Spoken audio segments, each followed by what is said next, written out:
Olá, bom dia a todos.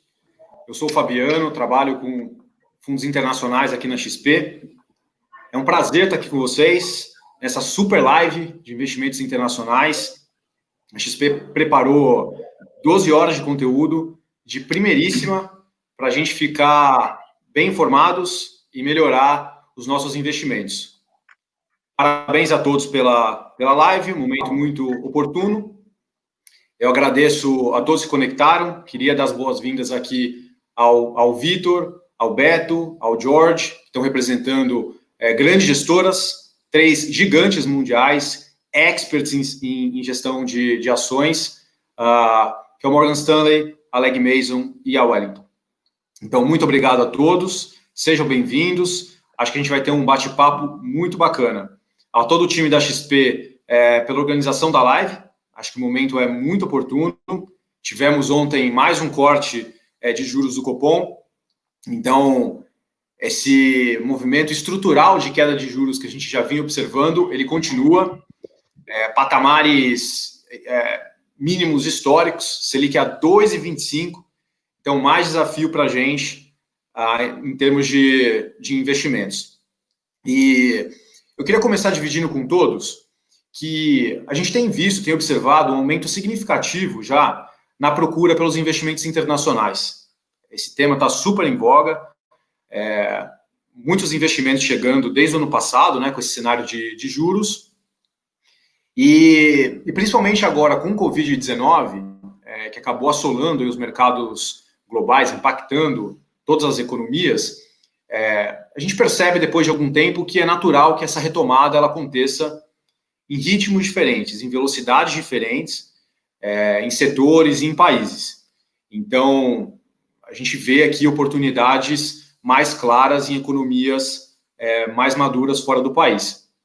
Então, nesse momento, mais do que nunca, a diversificação ela é crucial. Costumo dizer que deixou de ser uma questão de opcionalidade e passou a ser uma questão de necessidade para os nossos investimentos. Então, hoje aqui, 12 horas com múltiplas opções para a gente poder investir melhor. Quem ficar só no Brasil nesse momento pode acabar pagando um preço caro, né? A gente está super concentrado. No final das contas, por mais que a gente ame o Brasil de coração, o PIB brasileiro ele ainda representa menos de 3% do PIB mundial. Então tem muita oportunidade lá fora ainda para ser explorada, né? Ao invés de nadar aqui nessa poça d'água, a gente pode nadar no mar aberto. Então, tem muita oportunidade. Só para dar uma ideia, já que a nossa pauta, o nosso painel hoje é de ações, hoje a gente tem entre 300 e 400 empresas listadas na Bolsa Brasileira. Em contraste com as bolsas globais, são mais de 50 mil empresas listadas globalmente. 50 mil.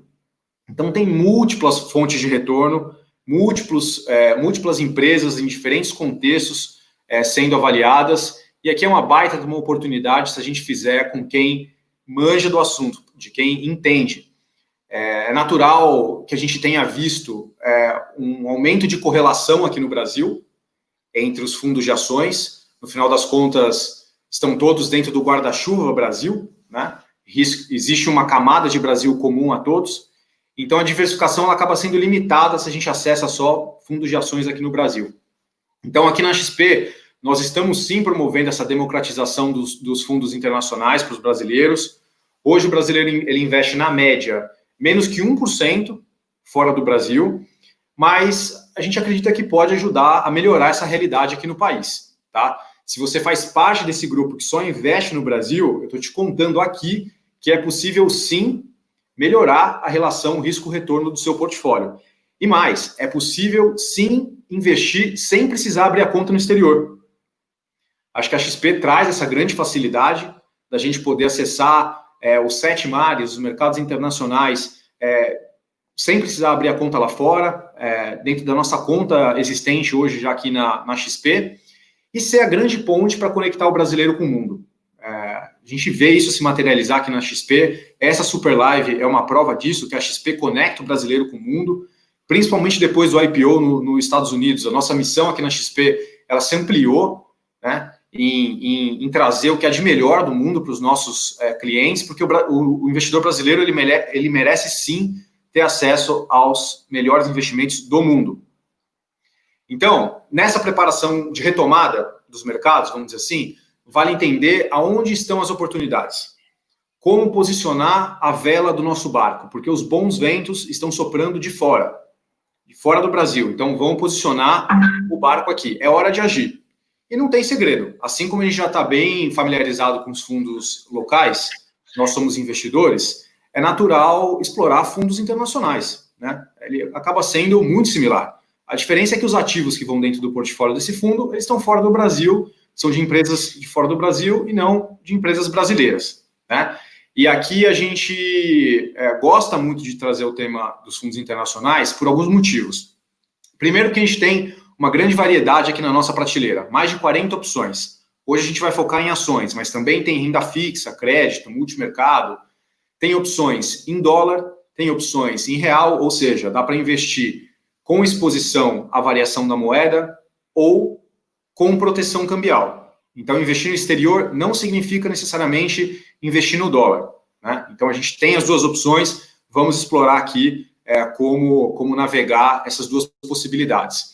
Segundo ponto, que nesse ambiente, nesses mercados complexos, de alta volatilidade, com incertezas, a liquidez vale ouro, com o perdão do trocadilho. A liquidez vale muito.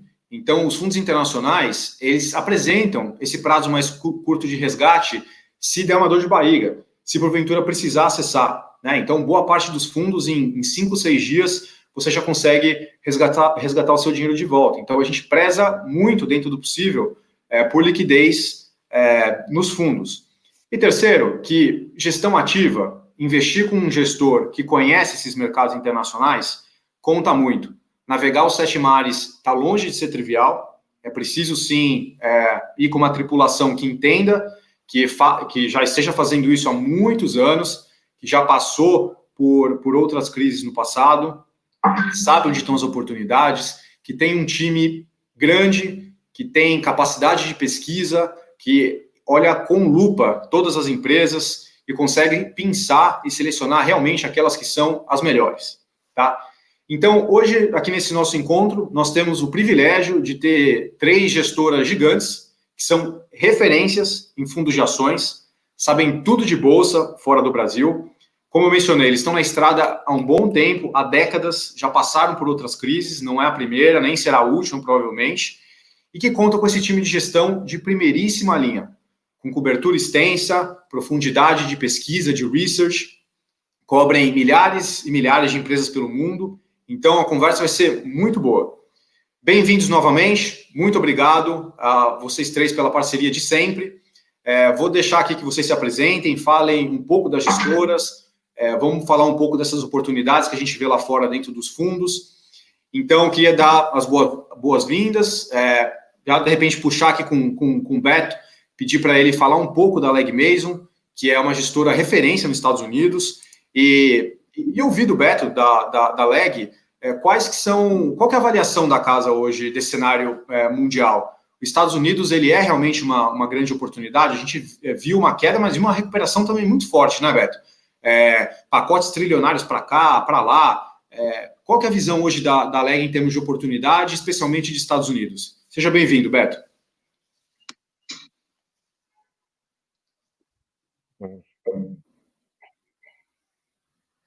Bom, bom dia a todos, bom dia Fabiano, bom dia Jorge, bom dia Victor, bom dia a todas as pessoas que estão assistindo a live hoje.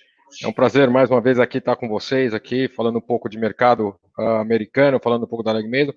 Bom, começando com a Legg Mason, é uma holding company que congrega 9 gestoras, né? Ela foi fundada no final do século XIX, em 1899, nos próximos 2, 3 meses a gente assinou um acordo com a Franklin Templeton, no qual a gente vai se unir, as holdings vão se unir e vai se tornar uma companhia de 1,7 trilhão de dólares, né? Então vai ser um dos maiores gestores ativos do mundo, né? Todas as companhias do grupo são companhias ativas, então a gente acredita em gestão ativa, a gente acha que a melhor maneira do cliente, na verdade, manter seu dinheiro no tempo e ter retorno com isso. E o que você colocou foi muito importante, né, Fabiano? Realmente o mercado americano, né, ele é um mercado bastante importante, se não o mercado mais importante do mundo, né? A quantidade de empresas que você tem que fazem negócio com os Estados Unidos ou que estão representadas na Bolsa Americana é muito grande. E não necessariamente precisa ser uma empresa americana, né? Você pode ser uma empresa que é de outro país, por exemplo, como a Alibaba, ou como a própria XP, né? A XP tomou a decisão, inclusive, de abrir o capital dela na Bolsa de Nova York e não abrir na Bolsa brasileira. Por quê? Porque para se tornar uma empresa mais global, para se tornar uma empresa conhecida dos investidores, para ter investidores do mundo inteiro olhando o que a XP está fazendo aqui no Brasil, né? Mas o mercado americano é interessante, né? Você colocou bem, estamos numa recuperação em V, em U. Eu acho muito cedo ainda para todo mundo falar se a gente está em V, em U. Né? O fato é que essa crise, ela é uma crise bem diferente, né? Se você for comparar com as outras crises, como normalmente é uma da outra, né? Porque ela é uma crise que não foi iniciada no mercado bancário, né? É a primeira vez na história, né, desde 29, que você não tem uma crise que começou no sistema financeiro, né? Ela, na verdade, ela começou com uma crise sanitária, né, que é o Covid, e aí você ainda teve mais um, vamos dizer assim, elefante na sala, né? O americano fala cisne negro, né? Que é a história do petróleo, que ficou um pouco fora, não está tão em voga, porque está todo mundo mais preocupado com a história da saúde e com que o preço do petróleo vai, de certa forma, atingir as economias, né? Mas a economia americana é uma economia muito dinâmica, né? E 2008 ele foi importante para essa crise atual, porque meio que, entre aspas, você criou uma receita de bolo de como agir, né, em momentos de crise, principalmente uma crise como essa que a gente está vivenciando agora. E uma das mudanças bastante importantes foi a forma como os FEDs, os bancos centrais, agem no mundo. Né? Em 2008 foi a primeira vez na história que você teve, na verdade, né, os bancos centrais entrando, né, muito rapidamente com grandes pacotes fiscais monetários, né, para tentar, de certa forma, diminuir, né, não quer dizer que ele ia zerar, mas diminuir o tamanho das perdas que você estava vendo e tentar, de certa forma, manter algum tipo de emprego, né, no momento que a gente estava vivendo lá, 2007, 2008. A Beto, diferença... Oi. deixa eu te fazer uma pergunta, desculpa interromper. Os bancos centrais, realmente, como você mencionou, eles foram muito rápidos, né? Os Estados Unidos foi impressionante, uma resposta rápida, coordenada e sem precedentes. E Sim. a gente está vendo essa retomada dos Estados Unidos também muito rápida, né? Então o S&P caiu, já voltou, boa parte, quase como nos níveis anteriores. Ainda dá tempo de entrar no S&P? É um bom momento ainda de acessar a economia americana? Qual que é a visão da LEG? Na verdade, você tem que primeiro olhar um pouco como é o S&P ele é composto, né? E normalmente os benchmarks de ações são o que a gente chama de market weight, né? De tamanho de mercado, de quanto vale cada empresa, né? E quando você abre o S&P, o que você vai ver lá nas principais ações? Você vai ver, obviamente, as FAANGs, né? Que é Facebook, Amazon, Microsoft, Netflix e assim por diante, né? São grandes empresas, e vai ver também as empresas principalmente a Amazon, né? A Amazon também é uma grande representante, e são empresas que nessa crise atual, de certa forma, né? Você sempre, em crises, você tem os ganhadores e tem os perdedores, né? As FAANGs, né, essas grandes empresas de tecnologia ou de consumo, né, que é a Amazon, elas, de certa forma, se beneficiaram na crise, né? Por quê? Porque as pessoas continuam consumindo bens, produtos e serviços dessas companhias, né, mas em casa, né? Então não teve grandes mudanças. Então o S&P andou e andou muito rápido. O que você tem que fazer agora é qual é a decisão que você vai tomar, se você vai entrar, continuar no S&P, e o S&P voltou muito rapidamente, como você colocou, para os patamares, ou você vai comprar uma gestão ativa, né, que a gente está oferecendo aqui, que é uma forma do quê? Bom, se ficou caro papéis de tecnologia, se ficou caro papéis, como é que você mira isso, você muda esse sistema, ou seja, como é que você vai procurar ações que ficaram para trás? Isso é normal em crise, acontece no Brasil, está acontecendo nos Estados Unidos, aconteceu na Ásia e está acontecendo na Europa, né? Então, quem se mexe muito bem durante as crises são os gestores ativos, porque os gestores ativos, né, primeiro que ninguém sabe para onde a economia vai e para onde esse índice vai.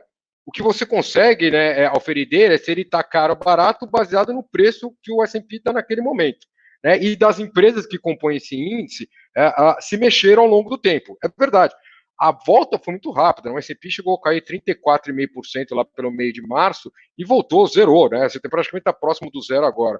E os fundos ativos estão melhores ainda. Os fundos ativos, os bons fundos ativos, estão performando bem acima. Por quê? porque eles se mexeram durante a crise, ou seja, eles foram para as ações que eles entendiam que eles chamam de risk premium, ou seja, empresas de qualidade, que são grandes empresas e que a gente, de certa forma, entendia que não iam ser tão afetadas pela crise, né? E depois, agora, a gente já está no segundo movimento, né? Nós, como empresa, que é o quê? Procurar setores e papéis dentro desses setores que a gente entende que vão performar melhor com o S&P. O S&P voltou, o S&P está relativamente em um preço relativamente caro, ele não está barato, vamos dizer que não está barato como, né, um preço a 34,5% para trás, como estava há exatos de um mês e meio, mas existem alternativas, que é o quê? Procurar gestores ativos que sabem navegar muito bem dentro da crise na procura de papéis que ficaram para trás. Né? Obrigado, Beto. Vou querer saber mais sobre como que está o fundo da LEG. Obrigado. George, bem-vindo também. É um prazer ter você aqui, nosso grande parceiro. Para quem não conhece o George, ele é um dos grandes responsáveis por ter viabilizado esse grande feito, que é trazer a Wellington para o Brasil, trazer a Wellington para a XP. A Wellington, para quem não conhece, é uma boutique de ações, mais de $1 trilhão sob gestão, e uma das estratégias mais cobiçadas do mundo. A gente conseguiu firmar essa parceria da XP com a Wellington, só tem aqui na XP, e o George foi um dos grandes arquitetos desse feito inédito aqui no Brasil. Acho que em poucos dias, em questão de 90 dias, a estratégia já está com mais de $500 milhão. Realmente a Wellington é uma das casas mais renomadas e essa estratégia de ações globais, uma das mais cobiçadas do mundo, e o George é um dos grandes responsáveis por ter feito, viabilizado essa parceria aqui com a XP. George, seja bem-vindo. Você compactua dessa visão da Legg Mason? Qual que é a visão de vocês hoje com relação a Estados Unidos, não só sobre Estados Unidos, mas mundo, né? No final das contas, a estratégia da Wellington é uma estratégia global de ações. Bom dia a todos. Bom dia, Beto, Vitor, Fabiano, obrigado pelo convite. Prazer estar aqui compartilhando um pouco da nossa experiência.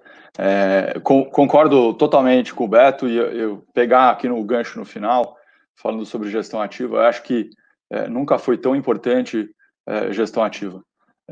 No passado, a gente estava discutindo como indústria global se ETFs e fundos passivos iam passar ou substituir totalmente gestores ativos.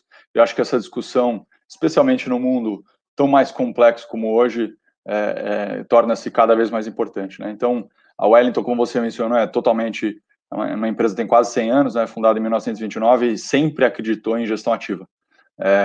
Mais de um mais de 800 pessoas em investimentos espalhados pelo mundo. O fundo, né, que está disponível na XP, ele é totalmente ativo. Hoje a gente tem 7% da exposição do fundo em China, por exemplo, que a gente veio adicionando ao longo do começo do ano.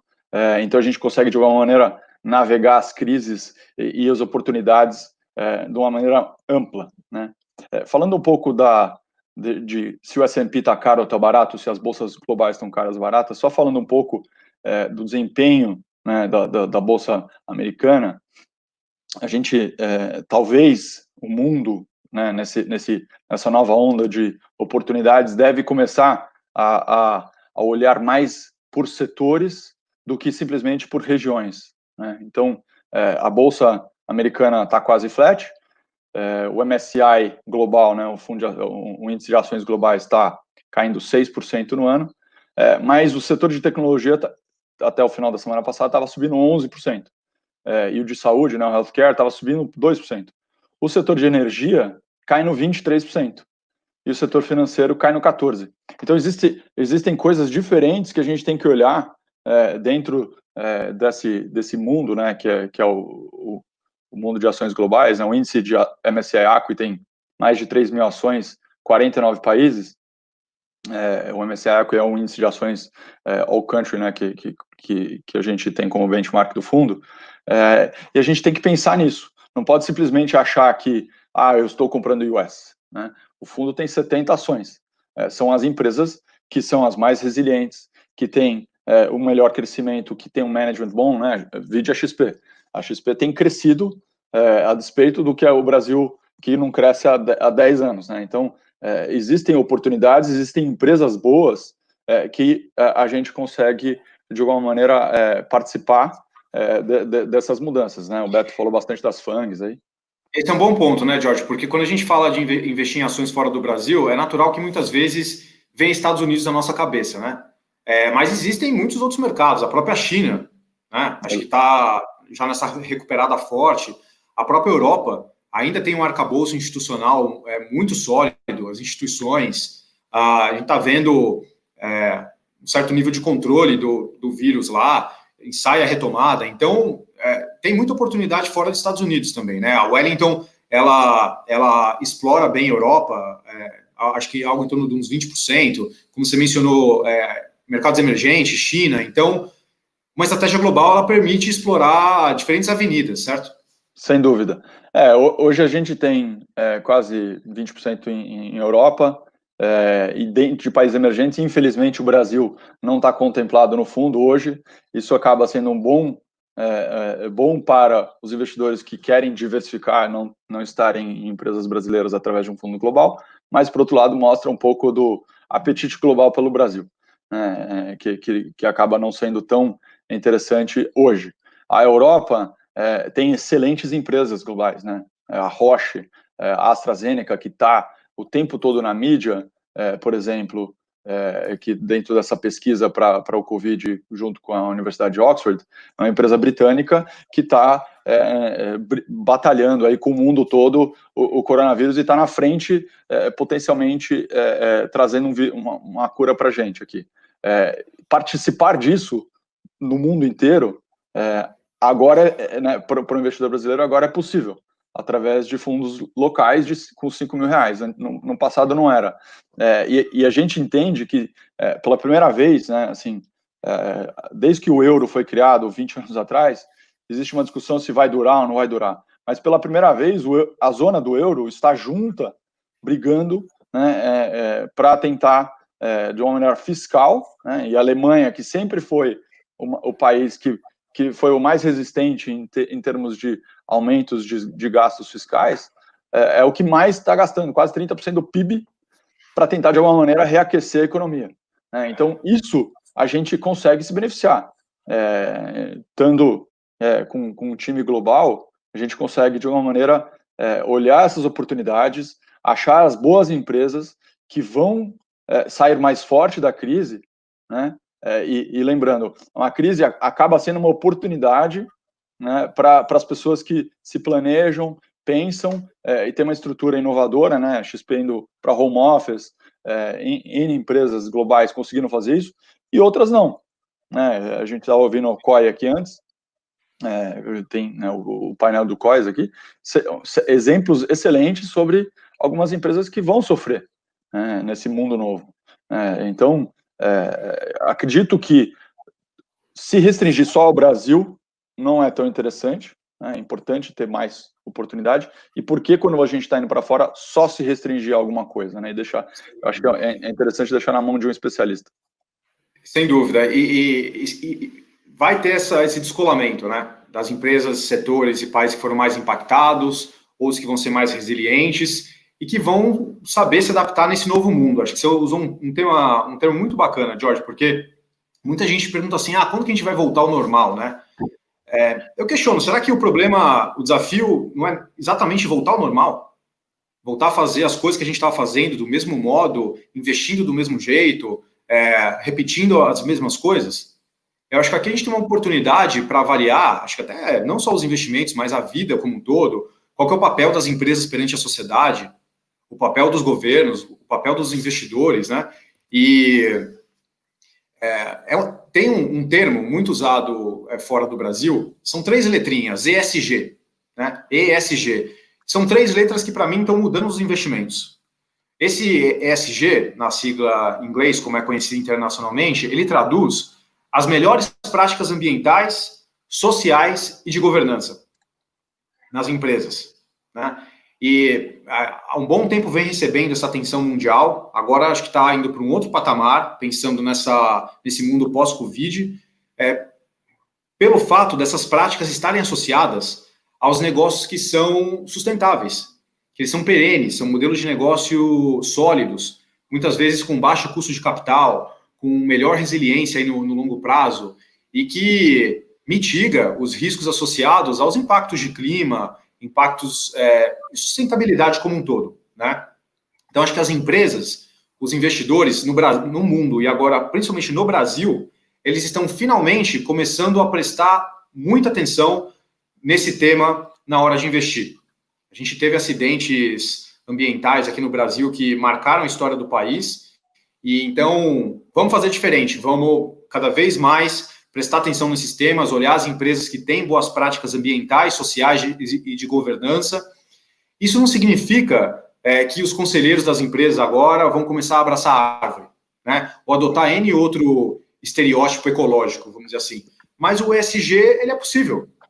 Ele é um termo que está sendo cada vez mais utilizado pelos consultores financeiros, pelos bancos, pelos fundos de investimento, para avaliar essas empresas na hora de investir nos fundos de ações, quais que estão mais em linha, que estão de acordo, né, com aquele padrão de impacto e desempenho nessas três áreas: meio ambiente, sociedade e governança. E as empresas que têm essas práticas mais sustentáveis, elas tendem a superar, a performar melhor no longo prazo do que aquelas que não têm. Porque, no final das contas, é um modelo de negócio que ele é mais sólido, ele é mais perene, então aquele negócio ele pode continuar por décadas e décadas, né? Então, o mundo está acelerando nesse movimento, no Brasil também, eu acho que na direção certa, apoiando uma série de iniciativas no universo de investimentos, apoiando esse desenvolvimento, e a XP vê uma oportunidade para ir além, de estar super engajada nessa frente, dá para fazer mais e trazer bons temas que vão trazer rendimentos melhores, alinhados com as melhores práticas também. Nesse sentido, que me chamou muita atenção foi que o Morgan Stanley, Vitor, se você puder até comentar, o Morgan Stanley ele tem um fundo internacional também de ações, dolarizado aqui no XP, que é referência em ESG.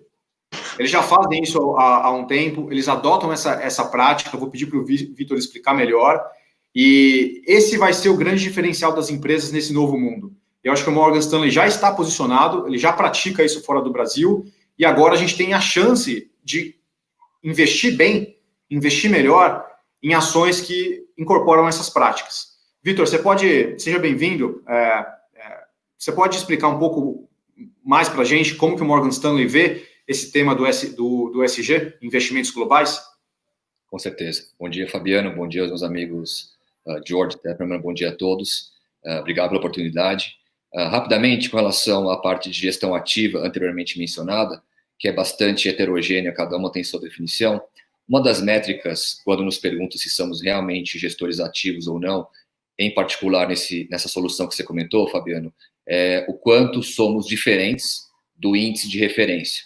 Então, como o George comentou, o índice de referência, tanto para mim quanto para ele, é o MSCI ACWI, que contempla tanto emergentes quanto desenvolvidos. São 3.047 ações na carteira e nós somos 91% diferentes do índice. Ou seja, ou porque não temos empresas no índice, ou quando temos, as ponderações dessas empresas na nossa carteira são diferentes.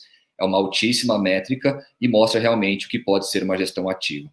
Dentro da sustentabilidade, também tem uma enorme oportunidade para se capturar diferentes discrepâncias, tá?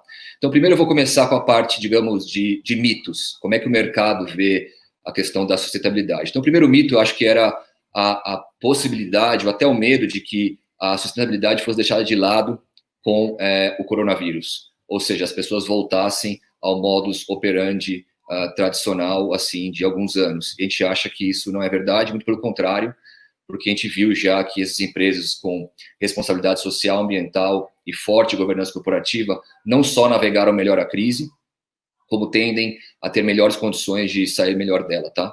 Então, acho que vale a pena a gente voltar um pouquinho assim, como é que o investidor consegue se expor a essas três letrinhas nesse acrônimo, que não é só isso, tá? Mas, normalmente, ela pode fazer de forma passiva, ou seja, comprar um fundo que basicamente replica um índice de referência, tá? E esse índice de referência, normalmente, em sua grande maioria, é um índice excludente, ou seja, ele começa olhando o mercado e vai tirando empresas que, por exemplo, não fazem parte de determinados fatores sociais, ambientais ou de governança corporativa, tá? Ou ele pode ir para um fundo que não necessariamente só olha o E, o S e o G, mas também olha disruptura e solidez financeira. Essa é a nossa metodologia. Tá? Não é só você abraçar a responsabilidade social, ambiental e melhor tratamento do acionista minoritário, mas é você identificar se uma empresa ela é uma disruptora, ou seja, continuar ganhando espaço do mercado, ou está apta a ser disrupturada, ou seja, desaparecer.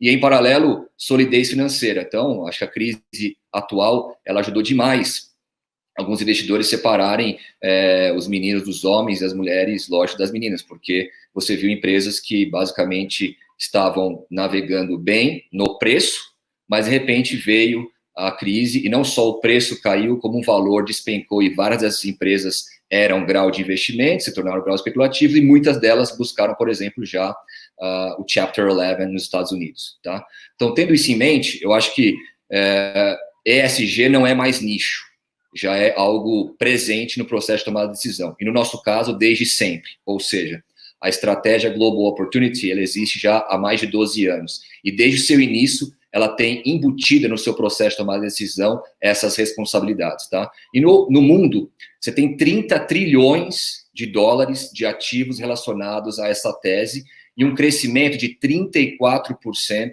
nos últimos anos. Tá? Mas, infelizmente, ainda tem um mito de que o E, o S e o G, esse filtro ou correlatos, apenas ajudam a reduzir riscos ou minimizar eventos de cauda. E não necessariamente ajudam a, por exemplo, maximizar o retorno. Tá? Isso vai muito também porque análises empíricas aí mostram que, por exemplo, você tem muita discrepância entre a definição do que é o E, o S e o G e como determinados ratings devem ter peso em suas determinadas decisões. Tá? Acho que no nosso caso, em vez de você tirar, no caso, excluir, você tem, e levando, lógico, ao investidor a uma certa miopia, reduz o horizonte de investimento, a gente busca muito mais a questão de você otimizar a sua análise. Então, não sei se você quer continuar agora, a gente passa para o próximo bloco, mas, na verdade, essa seria a argumentação que eu gostaria de elaborar e alguns exemplos de empresas que nós não tivemos nunca, e, lógico, a gente viu o resultado na Bolsa super negativo, então, conseguimos cair menos por não tê-las, e outras empresas que conseguimos engajar e, eventualmente, melhorar a operação da empresa e, algum dia, melhorar o valor dela por ter essa presença social, ambiental e governança corporativa. Muito bacana. Acho que já estão alinhados com o novo mundo. Não dá para pensar em investir sem pensar em ESG, sem pensar nas melhores práticas sociais, ambientais e de governança corporativa. O que me chamou muita atenção, Vitor, eu entrei aqui no site da XP, nós temos aproximadamente 400 fundos disponíveis na plataforma. Se eu vou lá e faço o ranking da melhor performance do ano, o número 1 é o Morgan Stanley Global Opportunity. Número 1, é a melhor performance da plataforma hoje, em fundos. Me explica, como vocês conseguem isso? É o fato de já investir com esse viés de sustentabilidade? É o fato de serem engajados nessa gestão ativa? Como vocês conseguem ser o número 1 numa lista de tanta gente boa? Perfeito.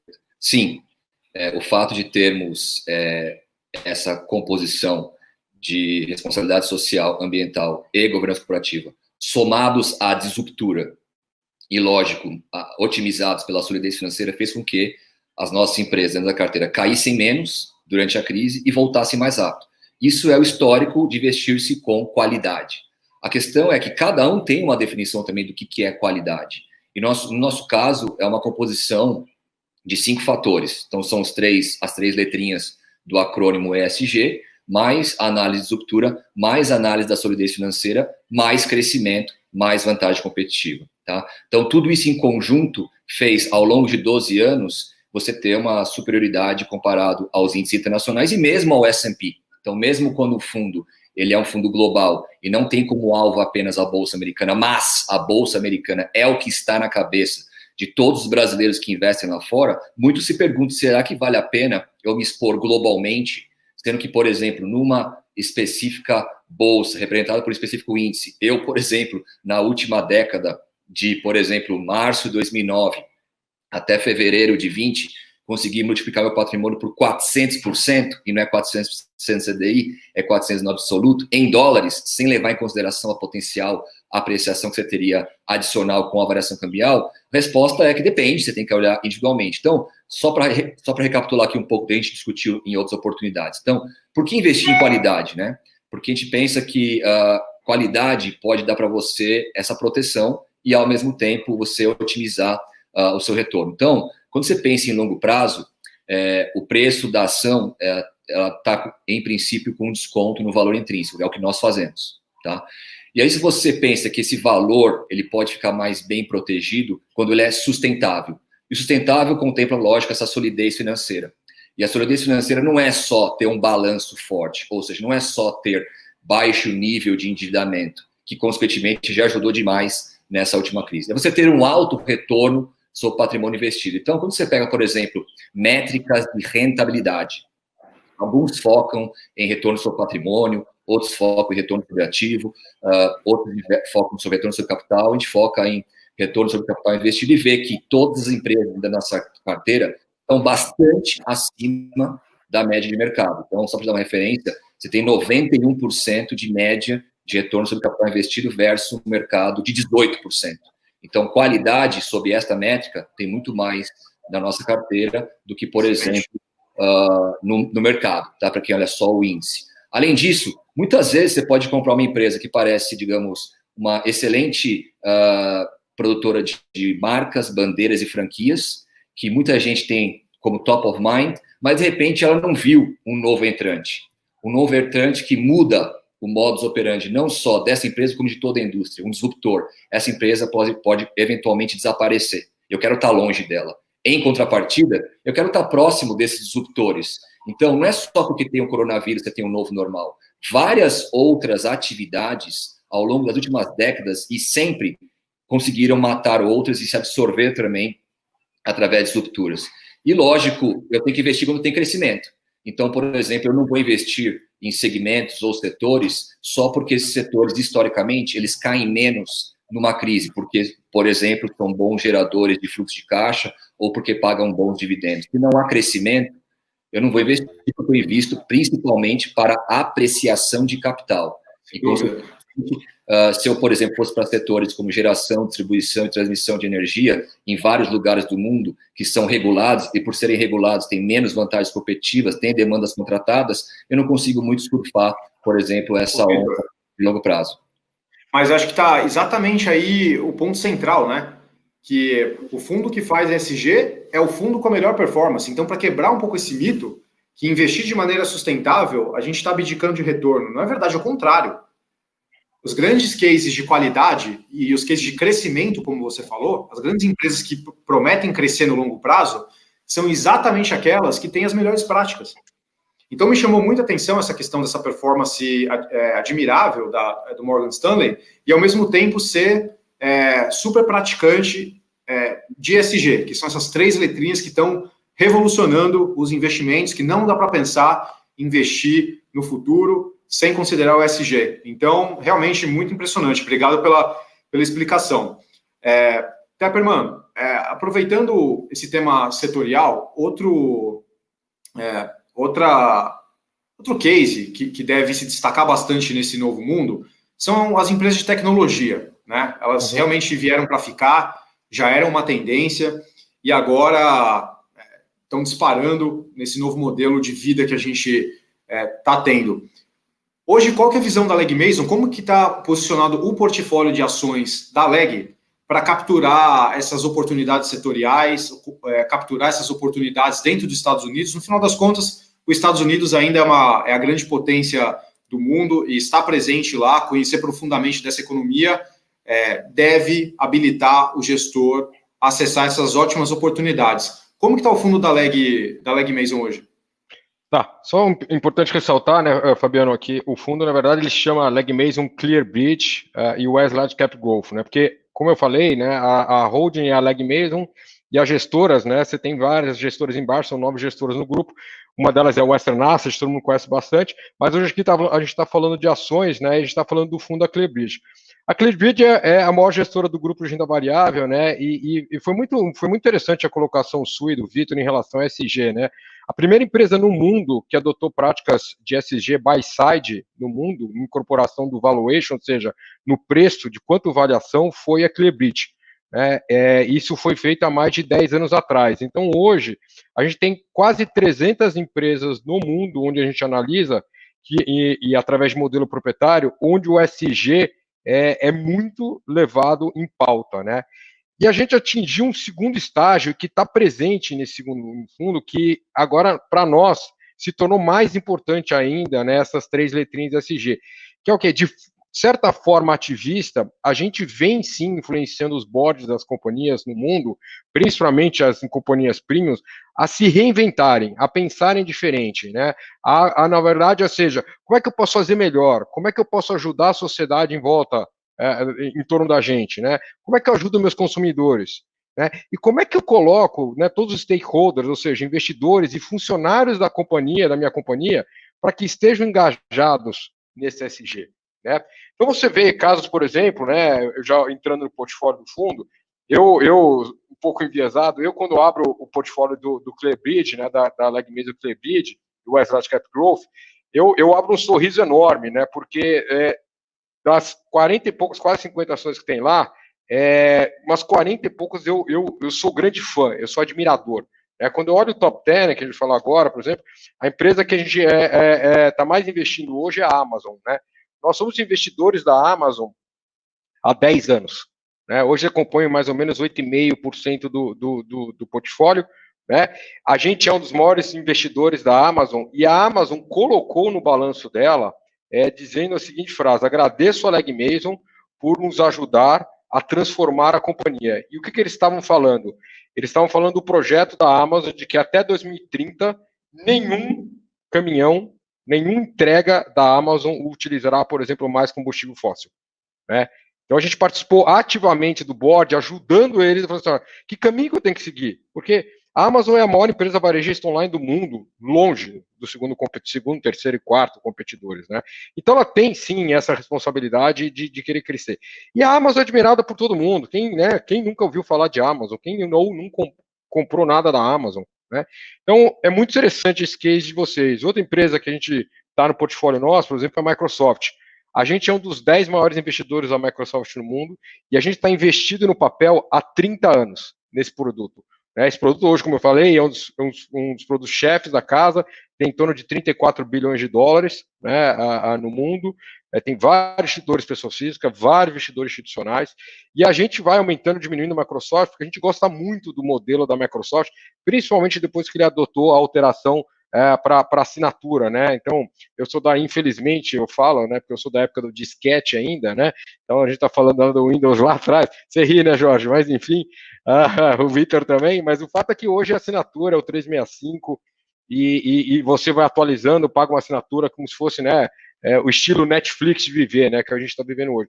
E entre outras, né, acho que cases interessantes, né, colocando a história no produto, a gente tem Facebook, a gente tem Visa, eu não vou ficar discorrendo, porque a gente podia falar de todos os papéis, mas eu queria dar espaço aqui, tanto para o George e para o Vitor falar um pouco também. E, por exemplo, outra empresa que eu gosto muito de falar é a United Health. Né? A United Health, para quem não conhece, é uma das 10 maiores posições do fundo, ela é a dona da Amil no Brasil, né? Então, aí fica mais fácil de você for entender. E a gente tem um trabalho com a United Health, que já dura alguns anos, que é, de certa forma, influenciar a United Health, sendo a maior empresa médica do mundo, né, a influenciar principalmente os médicos que fazem parte, né, do corpo da United Health, a receitar menos opiáceos para os pacientes deles, né? Todo mundo fica muito preocupado com a história de drogas ilegais, mas todo mundo esquece da parte de drogas legais, né? Isso para a gente também faz parte de ESG. Né? Então a gente tem cases muito famosos de pessoas que infelizmente faleceram, né, usando assim, uma quantidade absurda de opiáceos receitados pelos médicos. Né? Então a United Health hoje, ela inclusive trabalha em cima, de certa forma, pressionando os médicos para tentarem diminuir essa utilização. O Michael Jackson é um exemplo clássico disso, né, que faleceu. Né? Então, são coisas que estão no nosso portfólio. Além disso, tem Adobe, todo mundo conhece Adobe, né? Tem Visa, tem Disney. Disney é um caso clássico para a gente adora a Visa, a gente é investidor a Visa. Disney, a gente é investidor, quando a gente comprou Disney, A gente comprou Disney, era um parque de diversão na Califórnia e em Orlando, né? Hoje é o maior grupo de mídia e comunicação do mundo, né? A gente está há mais de 25 anos investido em A. A gente nunca saiu desse fundo de Disney, né? Então, quando eu olho desse produto, né, eu abro um sorriso, e acho que os clientes abrem um sorriso, porque é a primeira vez que eles vão poder fazer parte do lucro de companhias que ele admira, e não simplesmente só ter um produto, um serviço dessa companhia, né? Então, assim, esse produto já está há um tempo na carteira, na XP. A gente teve um crescimento de clientes, de cotistas, desde o início de ano, de mais de 400%, isso é impressionante, né, o crescimento, né? Você começa a ver os cotistas olhando para o exterior, né? E, obviamente, o fundo ajuda, o fundo está positivo no ano, né? Como você mesmo colocou, a gente voltou com o mercado, mas performou melhor na queda e performou melhor quando voltou, né? Então, o fundo está positivo. E eu não estou falando nem de câmbio, né? Estou falando da performance do fundo, né? E esse acho que é um motivo de orgulho aqui para a XP, que a XP realmente faz a ponte com as melhores gestoras do mundo. A gente quer ter o que há de melhor fora do Brasil aqui na nossa plataforma. Esse é um compromisso da área de fundos, da companhia, e é um privilégio ter o Morgan Stanley Global Opportunities como um grande fundo de ações globais, o Legg Mason ClearBridge US Large Growth, que é focado em Estados Unidos, e também o grande Wellington Ventura, que é um fenômeno aqui do ano no mercado brasileiro, realmente, acho que tendo um baita destaque em todos os canais, todo mundo adorando, né? E eu queria perguntar para o Jorge, já que a Wellington tem o fundo tanto com exposição ao dólar, quanto com proteção cambial em reais, como os clientes deveriam avaliar essas opções, Jorge? É melhor entrar na versão em dólar ou melhor entrar na versão em reais?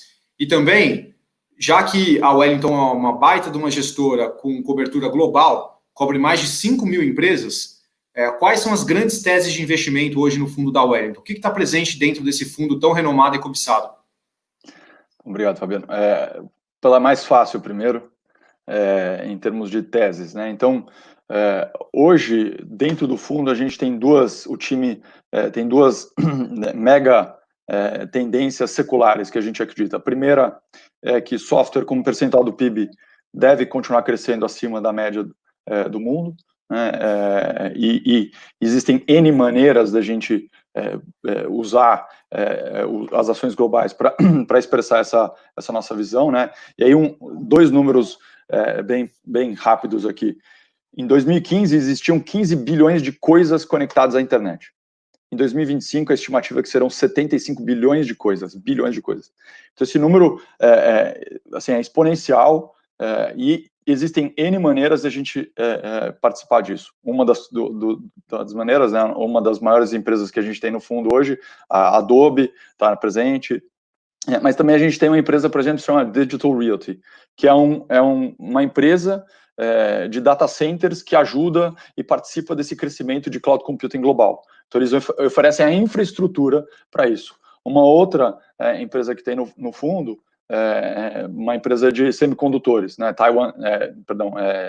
Texas Instruments é uma das empresas que produzem os semicondutores que estão presentes em todos os smartphones, smart TV, smart geladeira aí que a gente vai ter, né? Tem cada vez mais, o iPhone não é só um iPhone, tem N coisas lá dentro, né?